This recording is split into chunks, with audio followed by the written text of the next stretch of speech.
Hello and welcome. This is Faceless Opinion, welcoming you back to another video. Anime. What is the first thing that comes to mind when I say that? Do you think of iconic shonens like Dragon Ball Z, Naruto, or One Punch Man? How about a thriller like Death Note? There are hundreds of anime out there that have so many different premises, ranging from action to romance, sci-fi, medieval, slice of life, to even whole series dedicated to sports. There is a lot of creativity out there. Though, with that said, there are some anime out there that are just quite out there. Truly bizarre stuff. Just plain weird. Which leads us to today's subject, Shimoneta. This one right here. This one is totally bonkers. Why do I say that? Well, you'll find out soon enough. I just hope the YouTube overlords don't ban me for this.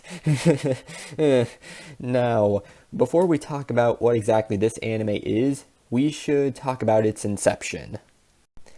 Shimoneta, or its proper name, Shimonetta, A Boring World Where the Concept of Dirty Jokes Doesn't Exist, started off not as a manga, like most anime do, but instead as a light novel. It was written by Hirotaka Akagi and illustrated by Ito Shimizuki. Apologies for any and all name mispronunciations throughout this, by the way. The light novel would come out in 2012 and would go on until 2016, consisting of 11 volumes.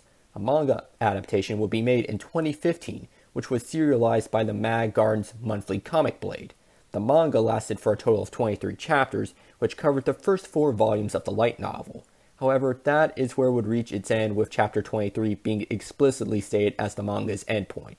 Then we get to the anime adaptation, which also came out in 2015. It was produced by the animation studio JC Staff and had a run for a total of 12 episodes. Now we get to the meat and potatoes. What is this story about? Well, allow me to explain. Shimoneta takes place in a dystopian world where the Japanese government has outlawed any and all things that will be perceived as immoral, such as saying naughty words, doing rude gestures, owning lewd material, as well as other risque things. It has gotten so extreme that the government has forced everyone to wear high-tech devices called peacemakers, PMs for short, at all times, to monitor every word spoken and every movement of the hand for any action that can violate the law. So, think 1984, but with smut. I guess you could say that it's a boring world where the concept of dirty jokes doesn't exist. Well, if you think that's crazy, just wait. This is just the tip of a really large iceberg. The story follows high school student Tanukichi Okuma as he enrolls in the country's most prestigious moral school in an attempt to reconnect and earn the affection of his long-term crush, the student council president Anna Nishikiyomiya. However, for Okuma, things don't go his way as the student council vice president, Ayame Kaijo, turns out to be a perverted terrorist who goes around creating and spreading pornographic material across the city as a form of protest to the regulations under the moniker of Blue Snow. I wonder. Urban Dictionary. Blue Snow. Ha! That sounds familiar. I wonder where they got that from. But I digress. Ayame forces Okuma to join her organization, SOX, where in the course of the series, they go around committing obscene acts of terror at their school.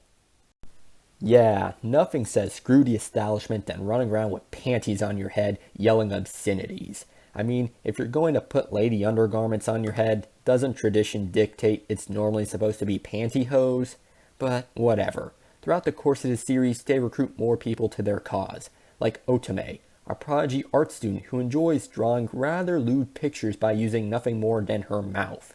She even created a gay fanfic of Okuma and another student on the student council named Gorky, and the last member of SOX being Kosuri, a young girl who is eager to please by any means necessary, and whose hairstyle is reminiscent to that of a mushroom head. Yeah, let's go with that. One other person who is not a part of SOX but does interact with and at times help them would be Hyoka Fua, a science student who is keen to learn about human reproduction, or as she calls it, body melding. Fua hands down is the best character.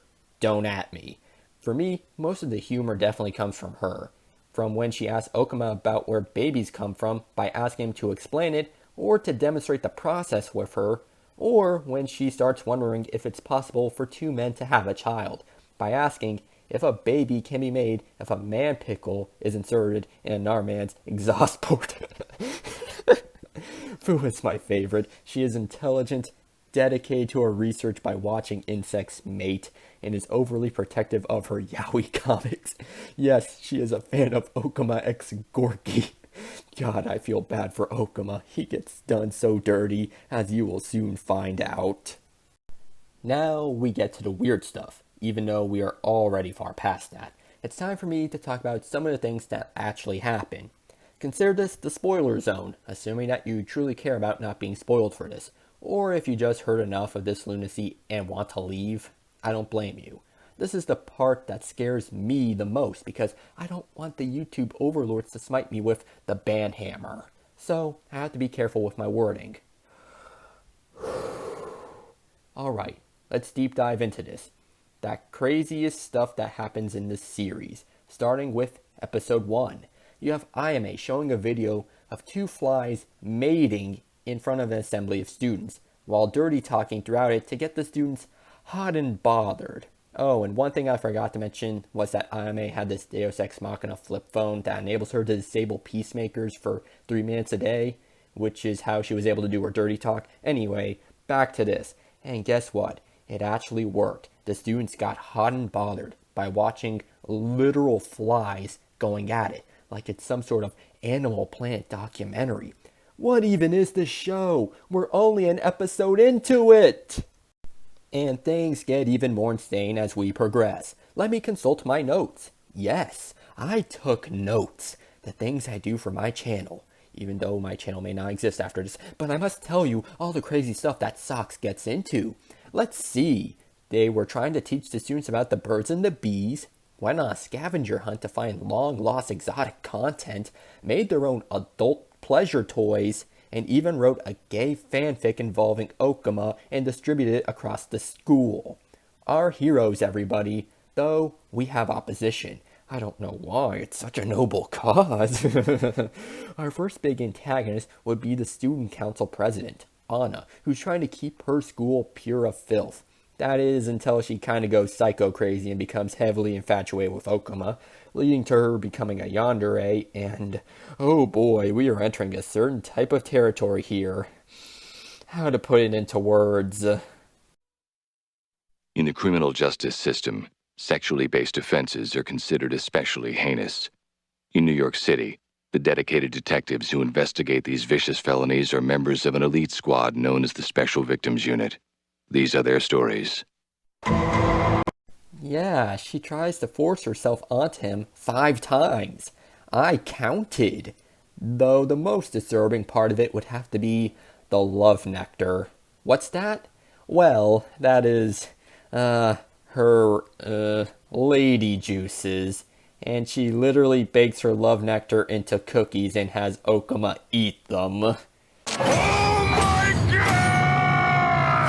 They even had a literal fucking trigger warning for that.